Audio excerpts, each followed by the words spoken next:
नमस्कार। आज हम बताएंगे कि ब्रह्म और ब्रह्म राक्षस में अंतर क्या होता है और इन दोनों के उपद्रव कैसे। सामने जो आप देख रहे हैं ये पीपल का वृक्ष है, ठीक है। इस पर किसका वास होता है, ब्रह्म का कि ब्रह्म राक्षस का। और मेरे बगल में ये आप देख रहे हैं ये है बरगद का। इस पर किसका वास होता है, ब्रह्म का कि ब्रह्म राक्षस का। आज हम इस पर चर्चा करेंगे और इसके बारे में विस्तार पूर्वक बताएंगे, जो कि अभी तक आपको मेरे ख्याल से सही जानकारी नहीं मिली होगी। ये सिर्फ आपको ग्रामीण क्षेत्र के जो पुजारी रहते हैं, ब्रह्म पूजक रहते हैं, वही सही चीज़ बताएंगे।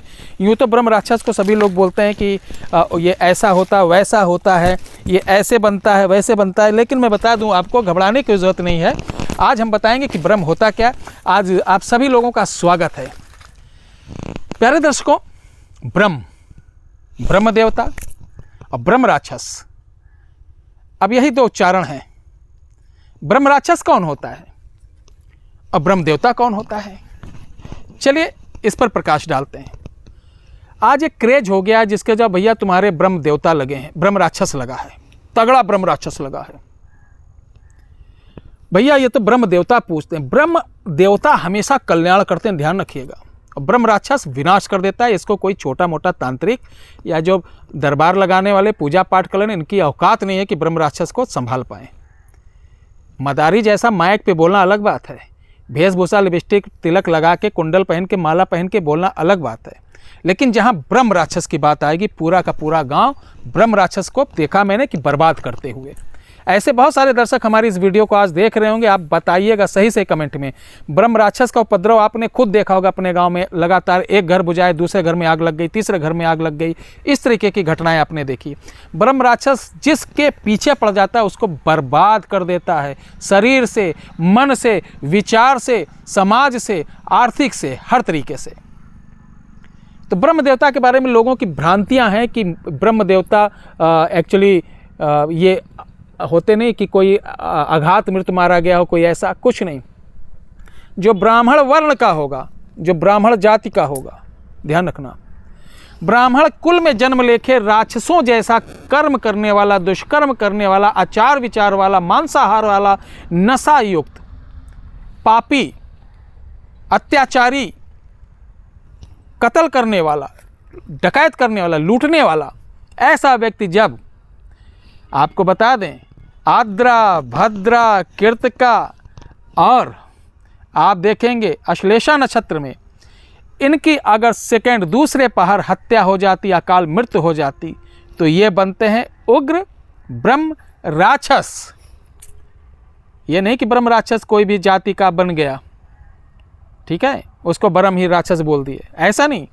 ब्रह्म राक्षस से ब्राह्मण कुल में जन्मा बालक, जो तमाम इन विकारों से दूषित व्यक्ति जो रहता है, इन नक्षत्रों के दूसरे पहर में जिसकी अकाल मृत्यु होती है, वो ब्रह्म राक्षस बनता है। प्यारे दर्शकों, इनको बांधना, इनको पकड़ना, इनको काबू में करना बहुत मुश्किल होता है। ये जो दरबार पे आते नहीं कि बोल ब्रह्म राक्षस हाथ जोड़ रहा, वो ब्रह्म राक्षस नहीं होते होंगे, वो भूत प्रेत हैं। भूत प्रेत आके झूठ बहुत बोलते हैं, कभी कभी आपस में लड़ाई लगाएंगे, तुम्हारे पड़ोसी ने मुझे भेजा, तुमको बर्बाद करने के लिए जो भेजा गया है भूत, वो बताएगा मैं ब्रह्म राक्षस हूँ, तुम्हारे ताऊ ने भेजा, तुम्हारी जेठानी ने भेजा, तुम्हारे इसने भेजा, यानी आपस में बर्बाद करने का उद्देश्य है। और तुम जहाँ इन चक्रों में पड़े और उसके कहने में आ गए कि हाँ इन्होंने भेजा है, तो आपका परिवार, आपका सब समाज सत्यानाश हो जाएगा।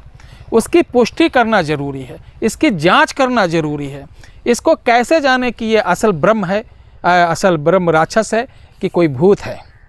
तो दोस्तों, अगर किसी के ऊपर ब्रह्म लगा है, ध्यान रखिए, ब्रह्म राक्षस लगा है, तो ध्यान रखिए, शनिवार को एक जनियो, 5 सुपारी, एक खड़ाऊ, एक लंगोट, 5 तरीके का मीठा उसके सर पर से उतार कर एक जगह लाइन से रखना। और इन चीज़ों में से कोई भी चीज़ अपनी जगह से दूर खस की मिली तो समझ जाना उसके ऊपर ब्रह्म राक्षस ही है। और अगर बराबर मिली तो समझ जाना इसके ऊपर ब्रह्म राक्षस नहीं, कोई और भूत प्रेत है जो कि झूठ बोल रहा है। यही इसकी पहचान है। अब ब्रह्म की पहचान, ब्रह्म कौन होता है? ब्रह्म व्यक्ति वो होता है जो सात्विक रहता है, कर्मकांडी रहता है, संस्कारी रहता है, पूजा वाला रहता है, सीधा साधा व्यक्ति, और किसी कारण उसको पीड़ा दी गई, उसको काफ़ी सताया गया, उसने आत्महत्या कर ली, फांसी लगा ली, या अकाल मृत्यु को प्राप्त हो गया सांप काटने से, एक्सीडेंट से, किसी चीज़ से, तो ऐसा व्यक्ति ब्रह्म बनता है। और इनमें भी ध्यान देना, इन जो मरे हुए सात्विक यानी जो अच्छे लोग ब्राह्मण मरे हैं, इनमें जिसका लग्न कुंभ, जिसका लग्न तुला, जिसका लग्न कन्या, जिसका लग्न मीन होगा, वह ब्रह्म देवता बनेगा। इनके अलावा जो लग्नेश इनका अलग होगा, वो सिर्फ ब्रह्म रहते हैं और समय अनुसार वो अपना स्थान बदल कर वो किसी दुनियादारी से मतलब नहीं रखते हैं। वो सिर्फ जब तक का उनको मुक्ति नहीं मिलती, जब तक का उनका गया श्राद्ध नहीं होता, जब तक का उनका नंदी श्राद्ध नहीं होता, जब तक का उनका त्रिपंडी श्राद्ध नहीं होता, जब तक उनका नारायण बलि नहीं होता, तब तक वो आपके घर के आसपास भटकते रहते हैं। और अगर आप उनको वर्ष भर में उनका भोग या उनका जो पितृपक्ष में पूजा होता है वो नहीं करेंगे तो वो श्राप देते हैं। उनके श्राप के कारण आपका घर बर्बाद हो जाता है। ठीक है, तो ब्रह्म अब्रह्म राक्षस के बारे में मैंने बताया। अब ध्यान रखिए, कभी कभी ब्रह्मदेव भी कुपित हो जाते हैं। कभी कभी ब्रह्मदेव कुपित किस लिए होते हैं? या तो उनके स्थान का अनादर हुआ, या जैसे किसी ने एक गरीब ब्राह्मण पूजा पाठ करने वाले के जमीन कब्जिया ली, उसकी चीज़ें साथ अत्याचार किया, वो ख़त्म हो गया, तो उस प्रॉपर्टी पे, उस जगह पे किसी की मजाल नहीं कि दूसरा व्यक्ति एक लकड़ी भी उठा के लेके चले जाए। ऐसे बहुत उदाहरण हमारे अयोध्या ज़िले के सुल्तानपुर ज़िले में एक दो जगह हैं, अयोध्या में एक दो जगह हैं। ऐसे ही गोसाई हमारे होते, गोसाई बिरादरी, उनका भी सेम प्रोसीजर ऐसे ही रहता है।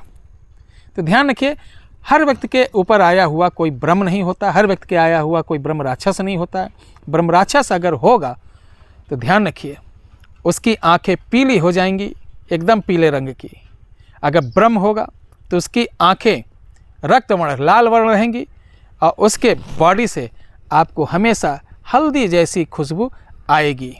ये परखिएगा, जांचिएगा, देखिएगा, तब समझ में आएगा कि हकीकत क्या है। नमस्कार।